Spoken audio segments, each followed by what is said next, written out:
정청래 후보가 매불쇼에 출연해 굉장히 센 발언을 하나 했습니다. 신천지 의혹 제기와 관련해서 제대로 해소하지 못하면 그 의혹을 제기한 사람들 모두 해당 행위라고 한 것입니다. 그런데 이 발언에 동의하지 않을 당원들은 없을 것으로 보입니다. 신천지 의혹을 제기한 김민석 후보와 그 주변 후보들, 근거는 안 내놓고 뭐 하는 건가요? 영상으로 함께 보겠습니다. 후보님은 이번에 이제 연임 도전이기 때문에 네. 뭐 이 질문은 안 할 수가 없겠죠. 연임 도전의 이유가 과연 무엇인지 이것과 관련해서 비판이 사실 제일 많거든요. 네. 자, 말씀해 주시죠.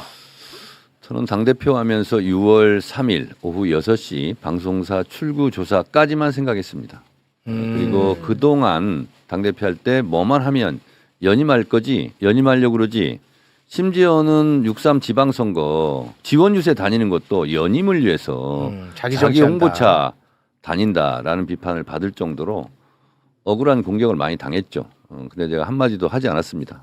제가 스님도 아닌데 살이 나오겠다 할 정도로 많이 참았는데 6.3 지방선거 이후에 나름대로 당정청 조율 속에서 제가 6월 4일 날 압승 대승을 붙일 수는 없어도 승리했다. 패배로 규정하면 안 된다. 왜냐하면 그러면 이재명 정부 1년 동안 당정청이 패배했다는 얘기냐. 그래서 패배란 단어를 쓰면 안 되고 승리로 규정을 하자. 단 서울시장 선거는 참 아프게 됐다. 이렇게 발표를 했습니다. 그래서 제가 승리 앞에 제가 큰 자를 제가 하나 더 썼죠. 근데 그 6.3 지방선거 평가에 대해서 여러 가지 해석들이 많고 그렇게 했고 그 이후에 실제로 당 지지율, 대통령 지지율이 떨어지기 시작했고 전통적 지지층, 코어 지지층이 흔들리는 상황이 좀 됐고요. 그리고 돌아가는 모양새가 애써 지금까지 이해찬 총리부터 갖고 온 민주적 국민정당, 당원주권정당 1인 1표제를 흔들려고 하는 흐름이 실제로 있었고 그리고 지금은 어느 정도 정리돼서 이번 주에 잘 될 것으로 봅니다만 보안수사권 폐지에 대해서 반대 기류가 당에서 갑자기 생기고 그리고 김대중 노무현 문재인 이재명을 찍었던 우리가 또 12.3 비상경을 넘었던 사선을 넘었던 우리 사이에서 너무 분열, 갈등 이런 게 좀 많이 조장되면서 이러다가 큰일 나겠다. 그러면서 실제로 그렇게 하면 안 된다는 당원분들의 심정, 마음, 분노 뭐 이런 것이 저에게 투사되는 것을 좀 느꼈고요. 그리고 전당대회 때 이런 일이 있었을까 저는 생각이 드는데 당원과 지지자 한 4만 명이 서명을 해서 출마를 해야 된다. 출마 촉구를 했어요. 그래서 여러 가지 고민을 했고 그래서 이것을 피하는 것은 내가 지금까지 정치를 해왔던 정면 돌파 정신에 좀 어긋나는 거 아니냐. 네. 그래서 인정할지 안 할지는 모르겠지만 네. 저 나름대로는 사명감을 갖고 나왔습니다. 네, 알겠습니다. 지금부터는 이제 질문이 맵습니다. 네. 네. 답을 조금만 짧게 해주시면 감사하겠습니다. 네, 감사합니다. 네, 왜냐하면 네. 제가 드려야 될 질문이 너무 많거든요. 네. 그 지방선거 말씀하셨으니까 관련한 질문 드리겠습니다.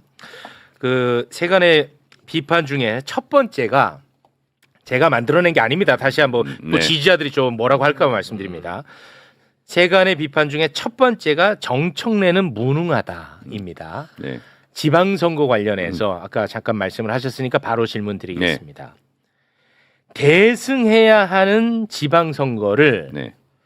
방금 말씀하신 것처럼 서울시장 뺏겼고 평택을 뺏겼고 부산 북구가 뺏겼다. 대승해야 되는 지방선거를 어떻게 이렇게 망칠 수 있느냐. 이것은 너무 무능하지 않느냐. 이 비판에 대해서는 어떤 답을 하실 수 있을까요? 6.3 지방선거에 대한 객관적인 평가는 평가위원회에서 지금 작업 중에 있고요. 그리고 그 중간에라도 저의 6.3 지방선거에 대한 평가는 당원들이 전당대회 때 표로 뭐 그렇겠죠. 평가를 할 거라고 그건 생각을 맞습니다. 합니다. 네. 그래서 당대표를 했던 사람으로 그거에 대해서 미주알 고주알 뭐 얘기하고 싶지는 않습니다. 네. 그러나 객관적인 수치만 말씀드리면 광역단체 5개밖에 없었습니다. 12개로 늘어났습니다. 그리고 기초단체장은 119군데에서 당선이 됐습니다. 그리고 강릉 같은 경우는 강원도지사를 이겼고 18개 기초단체 중에서 11대 7로 이겼습니다. 특히 강릉에서는 최초로 승리했고요. 그리고 휴전선 접경 지역 같은 경우도 인제, 양구, 화천, 양양 이런 데를 다 이겼습니다.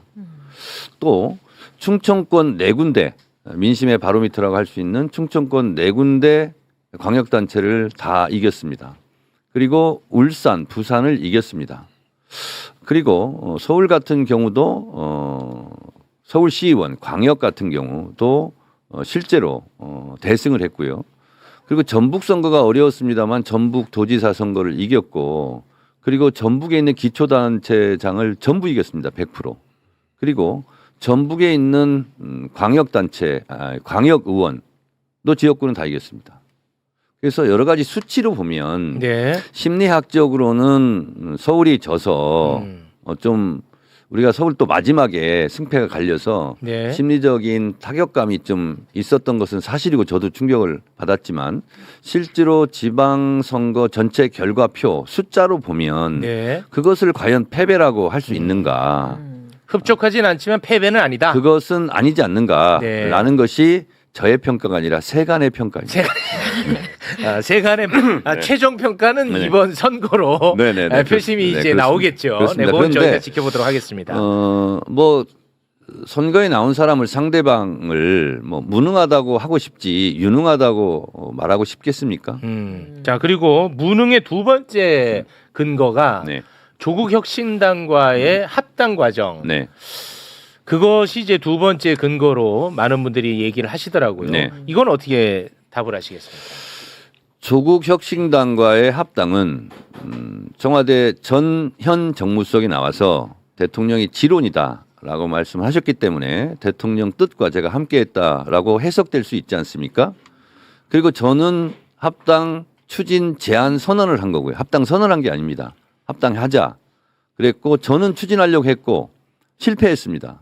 그러면 제가 실패를 한 것일 수도 있는데 반대한 사람들이 실제로 있지 않았습니까? 네. 저는 추진하려고 했고 반대의 기운이 있었고 그래서 지방선거 이후로 미룬 것입니다. 근데 그게 그 정치력의 부재라고 볼 수 있잖아요. 예를 들어서 함께 논의해야 될 최고위원들한테조차도 네. 이야기를 하지 않고 너무 거칠게 진행한 것 아니냐 이런 비판은 타당하지 않나요? 그 과정상의 네. 부분에 대해서는 제가 인정한 바 있고요. 아. 그런데 저는 지금 와서 생각해도 그렇고 그때도 그렇고 만약에 이것을 미리 최고위원들하고 사전에 상의했으면 제가 합당 제안 선언도 못했을 것이다. 그 왜 그렇죠?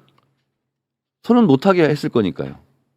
제안을 못하게 했을 수도 있겠다 이런 생각은 듭니다. 아, 그러니까 사전에 논의하지 않은 것은 그건 좀 뭐 거친 측면은 있지만 만약에 논의를 했다면 아마 내가 그런 제안조차도 못했을 합당 것이다. 제안조차 하기가 어려웠을 겁니다. 그 후에 진행된 걸 한번 보십시오. 그러니까 뭐냐면 정확한 비교는 아닙니다만 금융실명제를 사전에 상의하고 공개했으면 못했을 겁니다. 그렇게 보신다는 겁니다. 네. 저는 그렇게 생각합니다. 알겠습니다. 그리고 무능의 세 번째 근거. 뭐 이렇게 무능이 많아요. 아, 제가 하는 게 아니에요. 네네네네. 아니, 이거 봐. 또 이럴까봐 제가 사전에 말씀드렸잖아요. 네네네. 자, 세 번째 네. 근거. 이거는 언론에서도 굉장히 많이 이야기하는 겁니다. 뭐냐? 언론에서 말하는 건 반대로 가면 됩니다. 그 민생은 당대표로서 당대표를 하셨으니까 네네. 민생은 돌보지 않고 허구한 날 검찰 개혁만 이야기하느냐.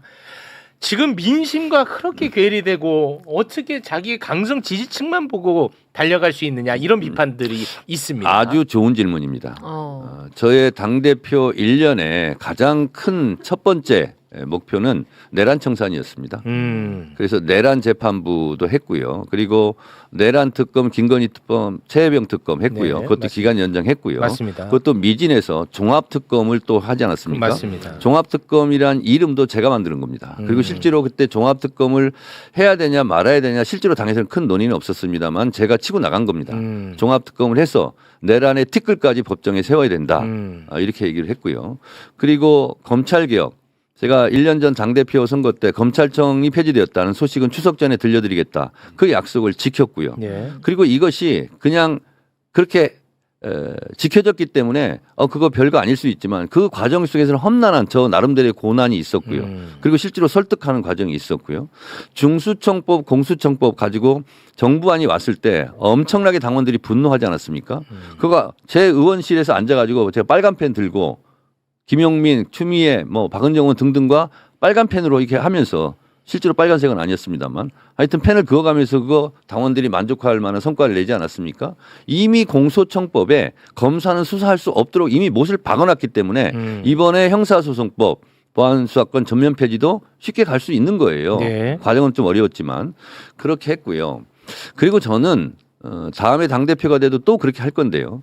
아주 민감한 부동산 정책이나 금융 정책이나 주식에 관련된 것은 당에서 먼저 얘기하면 안 된다고 생각합니다. 그것은 주도권을 정부에서 먼저 조율해서 발표를 하고 거기에 필요한 부수 법안들을 당에서 하는 거지 그거를 당에서 먼저 치고 나가면 혼란스럽습니다. 그래서 그거는 제가 자제한 것입니다. 그러니까 뭐 검찰 개혁만 한 게 아니고 내란 청산도 했고 검찰 개혁도 했고 네. 그리고 사법개혁은 또 얼마나 어려웠습니까? 대법관 사법개혁. 증원, 재판소원제, 법애국제 이거 있잖아요. 하나하나 사안을 수십 년 동안 못했던 그거는 사업인데 맞죠. 그거를 당대표 12개월 안에 그 지금까지 제가 얘기한 법을 다 했고요. 상법 개정 1차, 2차, 3차 다 했습니다. 그것도 지금까지 못했던 겁니다. 그래서 제육 앵커가 인정할지 모르겠지만 실제로 당대표를 하면서 저처럼 멘탈이 강하지 않았으면 많이 하지 못했어요. 강심장이니까 그거를 여러 가지 언론의 비판, 여러 가지 뭐 태클 이런 걸 다 뚫고 메시가 왜 훌륭하냐면 태클도 피해가면서 골을 넣습니다. 네. 저 메시를 네, 죄송합니다. 개입하지 않았으면 좋겠습니다. 메시 팬들에게 정말 네, 죄송합니다. 그거는 좀 사과 네, 부탁드리고요. 네. 수많은 태클이 있었습니다. 자, 그러면은 그 부동산에 대해서 이 매불쇼가 굉장히 또 진심이거든요. 부동산 정책에 대해서는 당이 치고 나가는 것보다는 청와대가 주도권을 잡고 거기에 그렇습니다. 뒷받침해야 된다. 그렇습니다. 맞죠? 그렇습니다. 당시 당대표 시절에 네, 청와대가 치고 나갔습니다. 네, 그러면은 지방선거에도 네, 청와대 정책 방향과 함께 가져야 되는데 네. 그렇지 않은 후보들이 많았어요. 왜 그런 것들에 대해서 관리하지 못했습니까? 이런 게 있습니다. 어떤 사안이 벌어졌을 때 네. 그것을 정면으로 반박하거나 아니면 의견을 내거나 이런 경우가 있을 수 있고 네. 오히려 그것을 물밑으로 빨리 잠궈야 잠수를 타게 해야 실제로 이슈가 안 돼서 선거에 도움이 되는 거가 있거든요. 그것은 그때그때 매우 델리키트한 문제입니다. 델리키트는 우아한, 섬세한, 정교한, 미묘한, 화려한 이렇게 여러 가지 뜻을 가지고 있습니다. 알겠습니다. 네. 그래서 표에 도움이 되는 방향으로만 한 거죠. 그거 이제 네. 그 후보가 자기 나름대로 그렇게 정책 방향을 잡은 것에 대해서 당대표가 개입하기가 좀 어려운 측면이 있었다는 거예요? 아니 개입을 하는 것이 득표에 도움이 되면 하는 거고 아니면 빨리 이슈로 사라지게 하고 다른 이슈를 제기하고 그런 거 오히려 부각되지 않게끔. 그러니까 제 지금 기억으로 장특공 이게 얘기가 나왔을 때 그건 얘기를 안 하는 게 좋겠다 당에서 그래서 그건 얘기를 거의 안 했습니다. 그럼 검찰 개혁 말씀하셨으니까 그 보안 수사권 전면 폐지하는 그 형사소송법 개정안 관련해 네. 가지고 당론으로 추진했다고 하던데. 네 그렇습니다. 이거는 이제 그냥 뭐 전혀 문제 없이 그냥 가는 거라고 보면 될까요? 네 갑니다. 그렇습니까? 네. 그러고 이제 피해자가 이제 좀 생기고 또 이게 뭐 여러 가지 이슈가 있어서 저희가 그것을 보강했습니다. 세 가지. 첫 번째는 뭐냐면 검사는 수사하지 않는다. 경찰이 수사권을 갖는데 경찰을 민주적으로 통제한다. 피해자 보호를 충실히 한다. 이 세 가지 원칙에 의해서 당론을 정했고요. 네. 그리고 보안 수사 요구권을 이제 주기로 하지 않았습니까? 그렇습니다. 그런데 긴급을 요하는 예를 들면 72시간 안에 기소를 해야 된다. 이런 경우는 긴급 보안 수사 요구권이라는 장치를 하나 더 하자. 그래서 검사가 서류만 보고 기소 여부를 결정하는 것이 아니라 실제로 관계자들, 경찰 수사관을 부를 수도 있고 피해자, 가해자를 다 불러서 네. 면담에서 확인할 수 있는 면담 확인권을 거기다 주기로 했고요. 또 하나는 보안수사 요구를 했는데 경찰이 말을 안 듣고 수사를 제대로 안 해요. 그런 경우가 반복돼. 그러면 안 되지 않습니까? 네. 그러면 경찰을 수사관을 바꾸든가 징계를 하든가. 그래서 징계 위에 회부할 수 있는 권한 이 세 가지를 보강했다라는 말씀드리고 이미 이 두 개 범죄에 대해서는 개별법에 전권 송치를 넣어놨는데 이건 형사소송법에 넣으면 큰일 나는데 개별 입법으로 5개 항목 예를 들면 뭐 아동 성폭행이라든가 7개 아닙니까? 7개 지금 2개가 있었고 우리 5개를 추가해서 총 7개. 개별법에 그것은 그 사건에 대해서 다 한번 볼 수 있도록 검사가 네. 그것은 정치적인 뭐 사건이라 이런 게 전혀 관계 없이 네. 그야말로 피해자 보호를 차원에서 그거는 2개가 지금 정권 송치하고 있는데 5개를 더 넣었다는 얘기고 그래서 총 7개 그러다 정권 보니까 송치. 전체적인 정권 송치를 하는 줄 알고 오해를 해가지고 이건 아니지 않느냐고 저한테 문자를 많이 보내시는데 그건 아니라는 아니다. 말씀 안심해도 좋다는 그러니까 말씀. 이번 이제 형사소송 개정안 이제 곧 본회의 통과가 될 텐데 거기에는 이 정권 송치에 관련해 갖고 전혀 없어요. 예, 범죄 그 개별 범죄에 대한 그렇습니다. 그 법률에다가 그 부분을 넣는다는 겁니다. 그러니까 정확한 용어로 개별 입법화한다. 개별 입법화. 네, 그래서 제가 계속 강조했던 민주당의 개혁의 상징이자 깃발이 찢어지지 않도록 상징이 얼룩지지 않도록 하겠다는 약속도 결과적으로 지킨 네. 무능한 당대표. 기분 좀 안 좋으신 것 같은데. 이렇게 되면은 네네. 또 제가 또 큰일 납니다. 그런 거 하지 마십시오. 근데 예. 유능하다는 얘기는 없습니까? 아니 이게 오늘은 네네네, 이제 알겠습니다. 비판에 대해서 질문을 하는 알겠습니다. 거니까요. 네. 예. 네. 자, 그러면 이제 무능에 대한 질문은 더 이상 하지 않겠습니다. 네. 이 정도로 정리하고 네. 뭐 보는 분들이 이제 평가하겠죠. 무능한 줄 알았는데 유능하네 네. 라고 판단할 수도 있고 무능한 줄 알았는데 야 이거 더 무능하네 이렇게 판단할 수도 있고 네네. 그건 이제 각자가 보시는 분들이. 몫입니다. 네. 자, 두 번째 비판. 정청래는 정치력이 부족하다. 네. 그럼 또 비슷한 결로 확장성이 부족하다. 뭐 이런 얘기들이 있습니다. 관련해서 이제 구체적으로 당내 의원분들이 굉장히 많잖아요. 네. 뭐 160여 분 계실 텐데 네. 당 대표까지 하셨는데 네.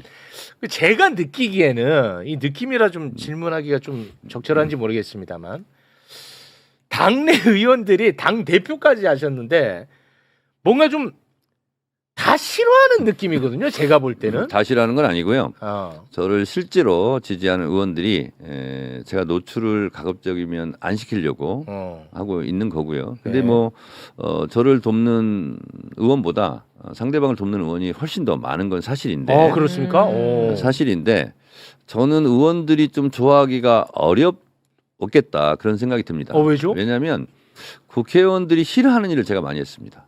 뭐요? 왜냐하면 1인 1표 이거 국회의원들이 굉장히 싫어하는 겁니다. 왜냐하면 기존의 대의원 같은 경우는 보통 한 지역구에 45명 안팎 이게 뭐냐면 관광버스 한 대 인원하고 똑같습니다. 그래서 전당대회 때 대의원들을 싣고 오면서 거기서 오다를 주고 예전에는 많이 그랬거든요. 그런데 이 45명에 1인당 100표면 권리당원 한 표에 대의원 100표면 4,500표입니다. 근데 최고위원은 1인 2표죠. 그러면 9,000표의 영향력을 행사하는 겁니다. 근데 당원은 한 표, 대의원은 100표, 실제로 국회의원은 그걸 핸들링하고 오다표를 준다면 9,000표, 그리고 당대표도 4,500표를 행사하지 않습니까? 그럼 영향력을 축소하는 일이 되는 그러면 거죠. 1인 1표를 했다는 것이 국회의원이 가지고 있는 그 기득권 이것을 뺏은 거거든요. 저는 저를 좋아하는 국회의원이 오히려 이상할 정도다 그런 생각이 들었고요. 또 이번에 6.3 지방선거 하면서 광역의원 같은 경우는 100% 권리당원 경선을 했습니다. 그러면 국회의원이 찍어서 너는 광역의원 해, 서울시의원 해, 넌 하지 마. 이러면 대체로 이렇게 됐거든요. 근데 아닙니다. 저 그냥 경선에 나갈래요. 나갔어요. 근데 실제로 권리당원으로 경선을 했기 때문에 국회의원의 영향력이 극소화된 겁니다. 그러니 이런 것만 놓고 보면 국회의원들이 저를 좋아하는 게 오히려 이상하지 않습니까? 그리고 또 검찰개혁 과정에서 사법개혁 과정에서 이렇게 하면 우리 중도표 읽는다 하면서 실제로 물밑에서 엄청 반대를 했습니다. 그런데 전인가 한 거라고 저는 생각합니다. 밀어붙이고 설득하고 재판소원제 같은 경우는요. 거의 제가 알고 있기로는 거의 90% 이상 국회의원들이 반대했을 겁니다. 왜냐하면 법원에서 계속 언론 플레이 했지 않습니까? 사심제도라고.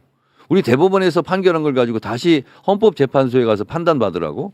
이거는 법원에서는 죽기보다 싫은 거였어요. 근데 그거를 이거는 당의 소수 당정청 소수가 결국은 이것은 정치력을 발휘해서 돌파한 것입니다. 네. 이런 저는 정치력이 없는 대표였네요. 질문이 지금 마음에 안 드시면서 아니, 그렇다는 얘기입니다. 해명의 장으로 만드시면 되잖아요. 네네네. 네. 하나 확인된 건 있네요. 예, 이거 뭐 제가 느낌이었는데 당내 의원들이 싫어하는 것 같다. 요거는 사실로 확인된 것 같습니다. 이제 그런데 그것은 의원들의 영향력을 축소하는 개혁을 내가 했기 때문에 싫어하는 것 같다. 이렇게 이제 답을 하신 것 같습니다. 자, 그리고 확장성 부족과 관련해서 네. 이거는 제가 볼 때는 빠져나갈 구멍이 없어 보이는데, 아니 제가 네. 구체적 질문을 드릴게요. 네네네. 언론과의 인터뷰를 네. 그 어떤 정치인들보다도 네. 잘 안 하시는 것 같다는 느낌이 있거든요. 네. 실제로 아마 그럴 겁니다. 네. 특정 언론, 다시 말해 뭐 특정 뭐 유튜브 채널이 되겠죠. 특정 유튜브 채널하고만 주로 소통하고 그렇지 않은 언론과는 너무 소통하지 않는 것 아니냐. 심지어 여당 대표인데 네. 이거는 타당한 비판이 아닐까 싶은데요. 몇 가지 이유를 제가 말씀드리겠습니다. 저는 안티조선을 했습니다. 그리고 조선일보하고는 지금까지 단 한 차례도 인터뷰한 적이 없습니다. 당대표 기자회견 때도 TV조선 질문하길래 전 조선일보하고 인터뷰 안 합니다. 라고 얘기했습니다. 이것이 다소 생경할 수 있습니다. 낯설을 수 있어요. 네. 근데 저는 대중과의 약속, 당원과의 약속, 저는 조선일보하고 인터뷰 안 하겠다는 약속을 지키는 차원이 하나 있고 네. 또 하나는 저는 조선일보는 언론으로 생각하지 않습니다. 그건 소을 그렇기 실을 수 때문에 있으니까요. 네. 저는 언론하고만 인터뷰를 합니다. 그런 부분이 하나 있고요. 제가 초선 의원들 영입 인재들 제가 교육 담당을 21대 22대 국회 때 했습니다. 그 영입 인재들. 그러면서 제가 언론에 과로치기에 당하지 마라. 그렇게 언론 대응 교육을 제가 또 합니다. 뭐냐면 기사를 다 써놓습니다. 그리고 한 사람 이름이 필요합니다. 아. 그래서 그거는 전화를 해서 거기에 관련된 답변을 하는 사람 10명이든 뭐 20명이든 할 때까지 해서 실제로는 그것이 주된 여론이 아님에도 불구하고 이름을 써놓습니다. 대체적으로 초선 국회의원뿐만 아니라 재선 3선 국회의원이 거기에 당합니다. 그래서 거기에 당하지 말라 이렇게 해놓고요. 아무리 얘기해도 편집 방향이 있기 때문에 거기에 모자이크처럼 본인이 그냥 들어가는 거예요. 네. 여기에 당하지 말라는 거고 당대표 할 때는 제가 이렇게 생각을 했습니다. 월수금 당대표가 충분히 공개적으로 당의 방향이나 나의 뜻을 정할 수 있는 기회가 있습니다. 월수금 날. 다 언론에 납니다. 그것도 일종의 직접 인터뷰를 하지는 않지만 그 효과는 충분하게 있는 거고요. 그리고 이재명 대통령 집권 1년 차에 당대표가 취임 기자회견, 100일 기자회견, 퇴임 기자회견, 100일 기자회견, 150일 기자회견. 자기 정치를 생각했다면 언론 플레이를 생각했다면 얼마든지 할 수 있습니다. 모든 언론이 다 요청을 하니까요. 저는 근데 그걸 하지 않았습니다. 왜 그러냐. 월수금 날 최고위원 발언으로 모두 발언으로 충분하다고 생각했고 그리고 아무래도 개인 인터뷰를 하다 보면 개인의 업적 성과 이런 것을 얘기할 수밖에 없어요. 저는 그것은 이재명 대통령한테 그것은 좀 미안한 일이다 이렇게 생각해서 가급적이면 제 개인적인 사항으로 인터뷰를 하지 않겠다 이렇게 했고요. 그리고 대신 당정청이 조율해서 한 정책이라든가 이런 것은 충분히 알리려고 여러 번 합동 기자회견이라든가 이런 건 여러 번 했습니다. 네. 그리고 당대표 하면서 실제로 이전에 당대표가 하지 않았던 프레스 프렌들리를 위해서 실제로 시간이 약간 20-30분 나면 당대표 가는 거기에 복도통신이라고 있습니다. 기다리 쭉 있거든요. 네네네. 들어와서 아마 커피 한 잔을 한 것은 아마 제가 처음인 걸로 알고 있습니다. 저는 그건 여러 차례 했습니다. 언론과 우호적인 관계를 갖기 위해서 제 나름대로는 개인적으로는 성향상 안 맞지만 네. 그런 노력은 많이 했다라는 말씀드리고 이렇게 얘기하니까 당대표가 언론 인터뷰를 많이 해야 되는 거 아니냐. 홍보를 위해서 그 주장은 일리가 있다고 생각해요. 그렇다고 해서 제가 개인 지면 인터뷰를 찍어서 어느 언론사와 하지 않았다고 해서 이재명 정부의 정책을 홍보하는데 게을리했다라고는 생각하지 않습니다. 네, 알겠습니다. 자, 그러면 다음 저도 정치인이에요. 부고란에 자기 이름만 안 나오면 된다. 언론에 무조건 나는 게 좋다 하는 걸 제가 모르겠습니까? 아니 근데 이제 그렇지만 자제했습니다. 아니 근데 이런 게 있어요. 뭐냐면 제가 질문이 많아서 넘어가려고 했는데 네. 어떤 그 특정 커뮤니티에 이제 글을 계속 올리지 네. 않습니까? 네. 그거 관련해서 너무 딴지일보요. 네. 너무 이제 소통의 창구를 편협하게 활용하는 거 아니냐? 자, 근데 최욱님 네. 그렇게 생각해 보세요. 제가 10년 동안 1,500번 이상을 썼습니다. 당 대표가 됐다고 딱 끊습니까? 오히려 이상하지 않습니까? 제가 그거는 2016년 경부터 계속 글을 쓰면서 거기 있는 분들과 소통하고 그리고 댓글도 보고 아니 거기 쓴 거를 뭐라고 하는 사람은 없는 것 같고 네. 왜 거기만 쓰냐? 뭐 이런 비판은 좀 타당할 수 있는 거 아니 아닌가? 주로 해서. 거기만 10년 동안 써왔어요. 아니 그러니까 당 대표 되면 그래도 이제 소통에 책임성이 있는데 다른 분들하고도 좀 소통을 잘 하면 어떻겠느냐? 당 대표가 됐는데도 왜 거기다 썼냐가 아니라 왜 거기다만 썼냐? 당 대표가 되면 뭐 펜코 이런 데도 쓰지. 뭐 이런 얘기입니까? 펜코는 제가 반대합니다. 그건 제가 반대합니다. 그거는 제가 받아들이겠습니다. 다른 데도 쓸 걸 그랬네. 근데 제가 10년 동안 습관이 돼 있어가지고 그랬다? 그래서 그렇게 한 거죠. 네. 당 대표가 됐다고 또 딱 끊고 안 쓰고 하는 것도 좀 그러지 않습니까? 그냥 일상적으로 당 대표도 아니다를 떠나서 네. 그냥 쭉 써왔던 그런 제 나름대로 그냥 하나의 행동 패턴이었어요. 네. 알겠습니다. 자, 이거 굉장히 예민한 이슈인데요. 신천지 연루설. 네. 아, 이거는 지금 이게 간단치 않. 이거는 농담으로 이야기할 부분은 아닌 것 같아요. 지금 민주당의 전당대회 개인적으로 생각할 때 최대 리스크는 이 신천지 연루설이라고 생각합니다. 네. 왜냐하면 만약 특정 후보와 신천지가 연루된 것이라면 그 특정 후보는 법적 책임을 져야 됩니다. 그게 아니고 민주당이 신천지와 연루됐다면 민주당은 위헌 정당이 되는 겁니다. 그러면 전당대회고 뭐고 간에 이건 중요한 게 아니야. 지금 이건 큰일 날 문제야. 그런데 이것이 지금 전당대회 최대 이슈로 또 올라 버렸어요. 김민석 후보의 출마의 선언 때 이 신천지 연루설을 전당대회 본질이라고 성격 규정을 했습니다. 이건 이제 워낙 중요한 부분이기 때문에 왜곡 없이 전달을 해야 되기 때문에 저희가 영상으로 좀 준비를 했습니다. 이 부분은 좀 이어폰을 좀 착용을 해주시고요. 함께 보고 오겠습니다. 지난 1년처럼 또다시 명청대전 기사 제목을 보길 원하십니까? 명청대전을 끝내야 합니다.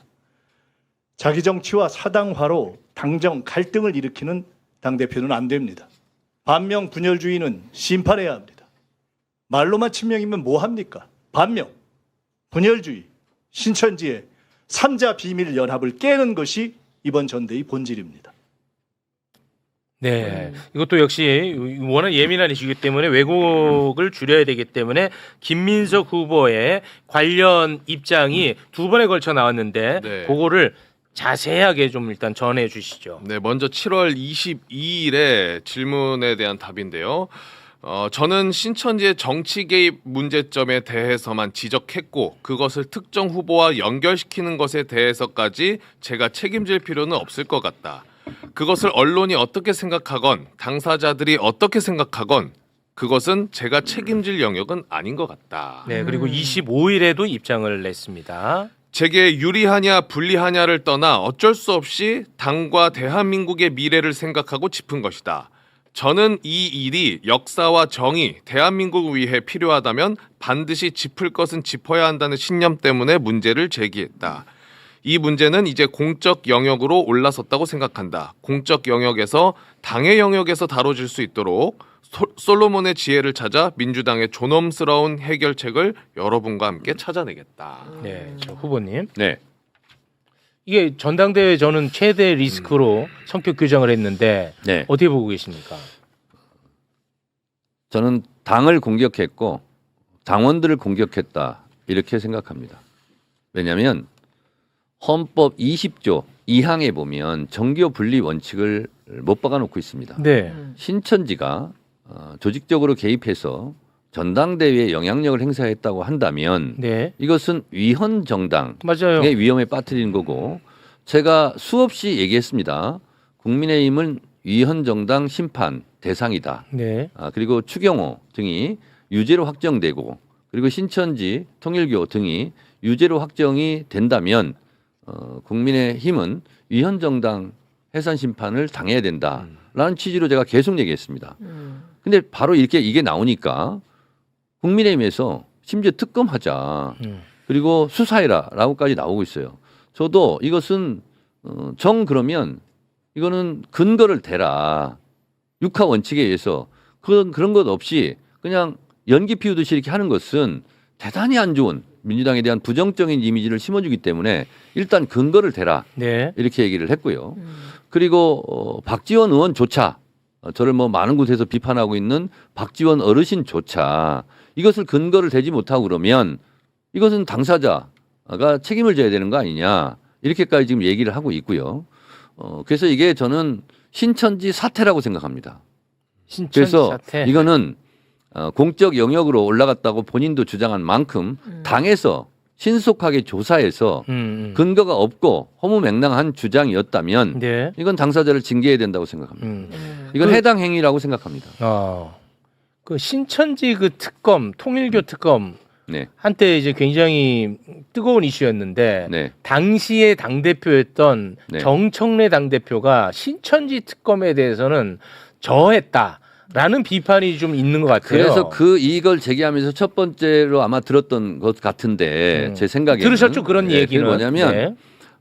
신천지 통일교 특검을 정청래가 실제로 안 한 거 아니냐라는 취지로 얘기를 한 것 같아요. 네. 그래서 제가 바로 반박했습니다.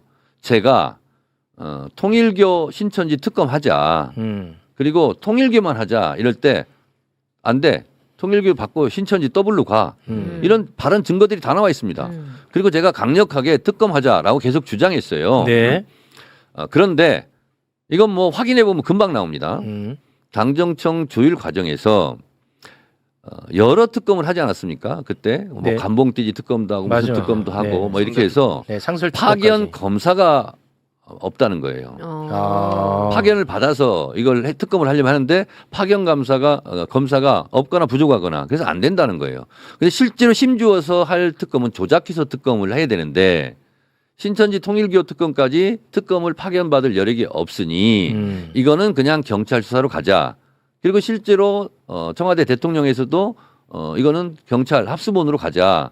이렇게 해서 마무리가 된 거예요. 네. 저는 하려고 주장했으나 실제로 당정청 조율 과정을 하다 보니 물밑 대화를 하다 보니 파견 검사가 실제로 구하기가 좀 어려운 상태여서 네. 그렇게 한 것입니다. 알겠습니다. 그래서 저에게 신천지 통일교 특검을 제가 실제로 방해해서 안 했다라고 주장을 계속 하시려면 네. 이것은 법적으로 가도 제가 이깁니다. 알겠습니다. 근데 증인을 제가 대동할 수 있습니다. 알겠습니다.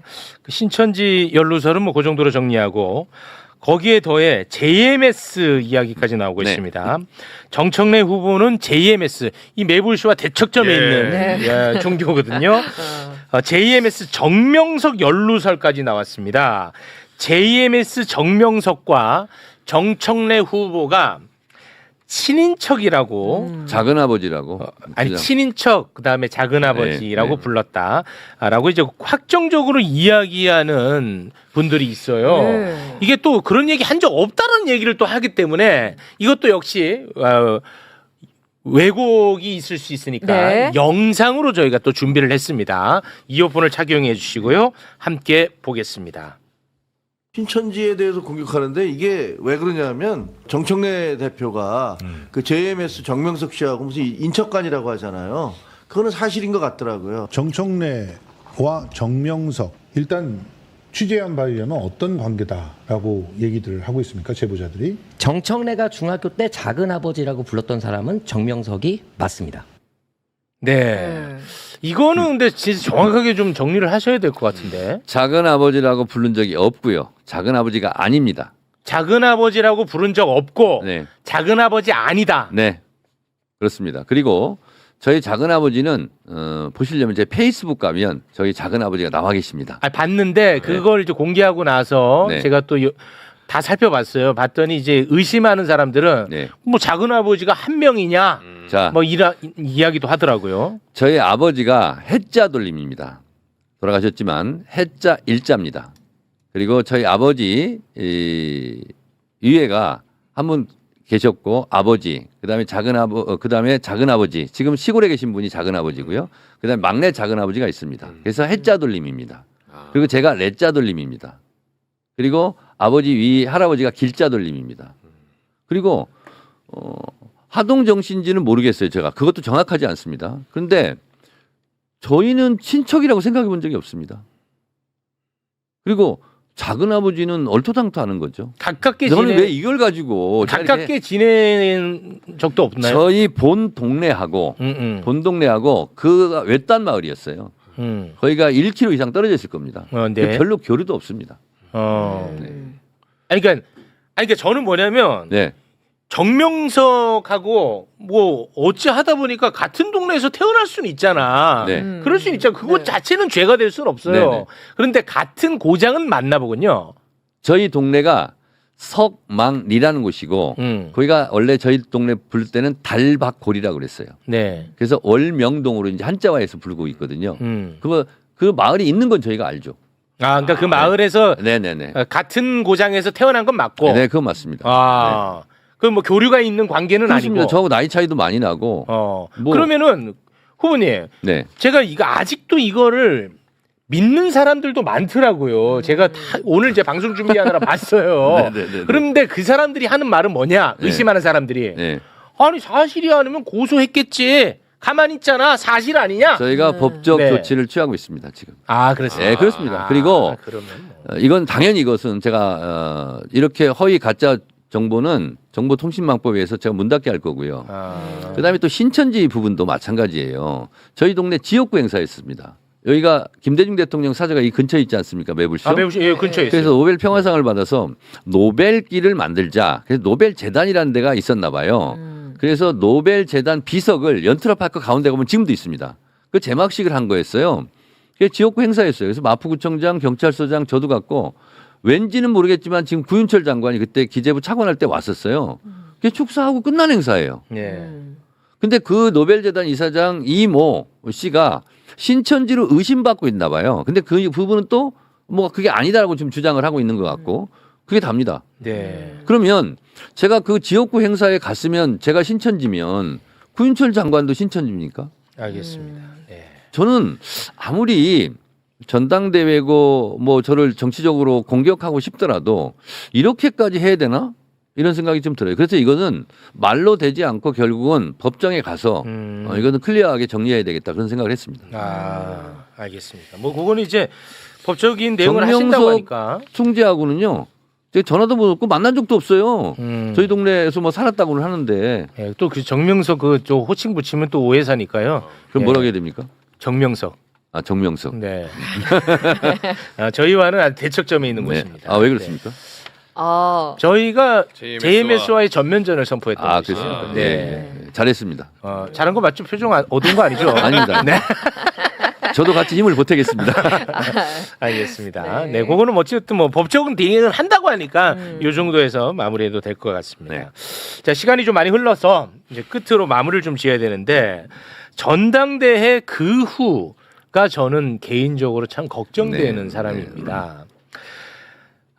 당 대표에 출마한 새 후보 가운데 어떤 후보가 당선되더라도 저는 상처가 쉽게 봉합되기 어려울 것 같다는 걱정이 있어요. 그래서 제가 질문 드리겠습니다. 구체적으로 질문해야 돼, 이런 거는. 네. 나머지 그 두 후보 중 누군가가 당대표가 되더라도 승복하시겠습니까? 오브 코스. 당연합니다. 그러면 기쁘게 박수 쳐주시겠습니까? 네 그렇습니다. 그러면 상처받은 정청래 후보의 지지자들도 함께 하게끔 길을 인도하시겠습니까? 엄청 노력하겠습니다. 정청래 후보가 당대표에 당선된다면 나머지 두 후보 그리고 나머지 두 후보를 지지했던 지지자들 상처 봉합 어떻게 하시겠습니까? 제가 공약까지 했습니다. 씻김 굿이라도 하겠다.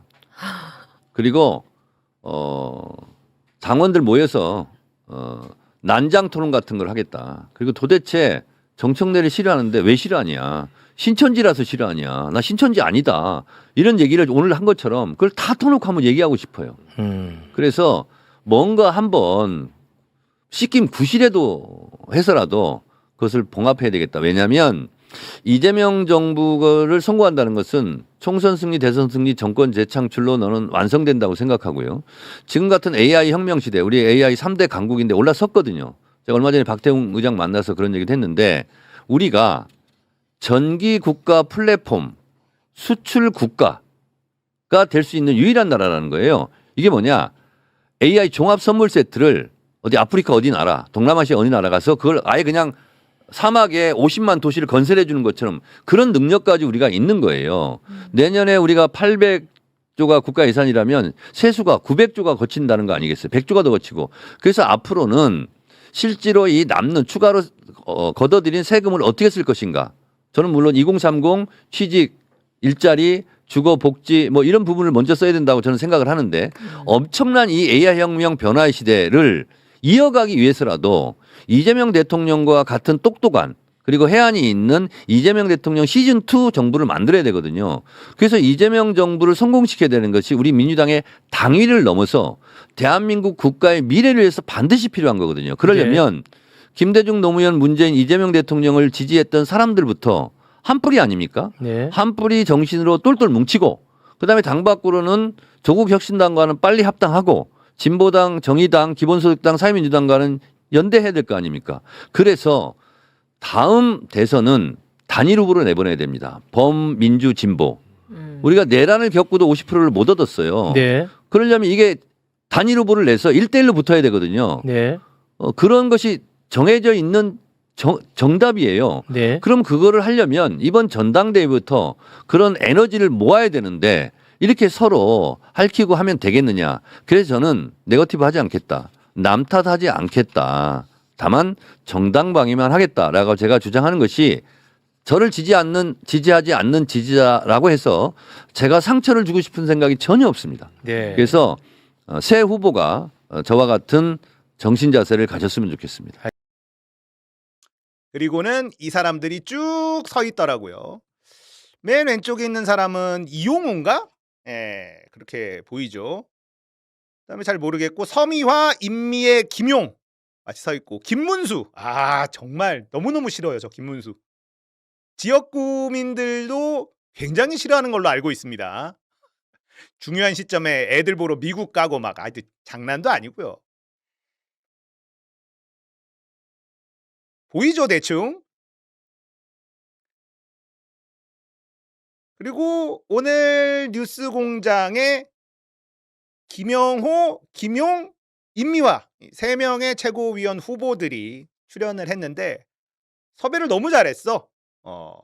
들을만 했습니다. 아주 좋았어. 커밍아웃을 아주 지대로 해주던데 아이고 고맙고요.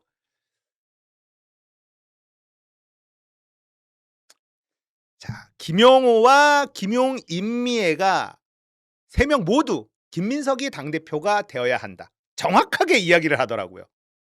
야, 이렇게 한다고? 오늘 뉴스공장 섭외 아주 만족스러웠습니다. 특히 임미애의 발언 너무 마음에 들었어요. 민주당의 정청래라는 발언에 딴지를 걸더라고. 이 발언은 민주당은 무오류라는 의미를 내포하고 있다. 이런 얘기를 하고요. 그래서 위험한 발언이다 라고 설명을 했어요. 자, 임미의 이 발언은요, 이재명 대통령의 구조적 다수 이것과 일맥상통한다고 저는 생각이 들었습니다. 영남을 위해서 민주당다움을 고집하면 안 된다 이렇게 들리더라고요. 그리고 정청래가 불출마했어야 했다 이런 얘기를 했습니다. 만약에 정청래가 불출마했다면 전당대회가 이렇게까지 격화되지 않았을 거다. 이런 말을 했어요. 그러니까 임미애는요, 지금 전당대회가 전쟁처럼 치러지는 걸 정청래 때문이다. 그런 인식을 드러냈습니다. 저는 임미애가 이렇게 투명하게 정체를 드러내줘서 너무 고마워. 그리고 김민석의 방금 들은 그 연설 있잖아요. 이걸 들으면서 전율을 느꼈대요. 나도 전율을 느꼈어. 어떻게 연설을 저렇게 화를 내면서 하지? 저런 사람이 당대표 되면 큰일 나겠다. 이런 전율을 저도 느꼈습니다. 비전은 없고 화만 남은 연설. 그리고 반명 딱지를 딱 붙여버리는 이런 전략. 전율을 느꼈어요, 저도. 그리고 임미애 의원이 남편이 있는데 이 남편이 이미 정부의 주요 보직에 가 있어요. 예. 그래서 이재명 대통령과 완전히 같은 노선을 가고 있어 보입니다. 그렇게 추측이 되죠. 그리고 영남이니까, 경상도니까 민주당 다음으로는 안 된다. 이건 이재명 대통령의 구조적 다수 외연 확장과도 맞닿아 있는 것 아니냐는 게 제 생각이에요. 그래서 정청래가 당대표가 되면 안 된다는 거예요. 자, 우리는요, 최민희, 한민수, 이성윤 의원을 최고위원으로 뽑고 싶죠. 그래서 나온 게 이제 홀짝 생일 달로 분산 투표하자, 이런 전략이 나왔죠. 제가 홀수월에 태어났으면 1번과 5번, 짝수월에 태어났으면 1번과 6번 찍자. 최민희를 수석 최고위원으로 일단 뽑고 한민수, 이성윤까지 끌어올려 보자. 뭐 이런 전략을 세워서 우리끼리 공유하고 있죠. 그런데 이제 3분할 투표 전략이 등장을 했습니다. 조성은 님이 이 이야기를 한 걸로 알고 있는데, 수석 최고위원보다 3명 모두가 최고위원이 되는 게 더 중요하다. 일리가 있죠. 그러면 이렇게 하면 된다고 봐요. 저는 최민희 의원이 수석 최고위원이 됐으면 좋겠다라고 생각하는 사람은 홀짝 전략으로 투표를 하고, 3명 모두 최고위원이 돼야 된다고 생각하는 사람은 그냥 이성윤, 한민수를 찍으면 됩니다. 이게 우리가 완벽한 조직이 있는 게 아니기 때문에 일사불란하게 움직이기는 쉽지 않아요.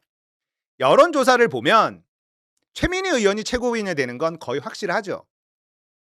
수석 최고위원이냐 아니냐의 문제만 남은 것이다. 저는 이렇게 봐요. 그러니까 당원들께서 현명하게 판단해서 선택하면 된다고 생각합니다.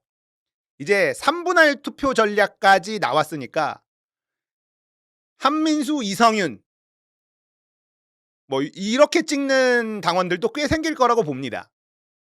저는 민주당원들의 집단지성을 무시하지 않아요. 가장 현명한 결과가 나올 것이다. 저는 이렇게 생각합니다. 그래서 여러분이 생각하는 대로 찍으시면 된다.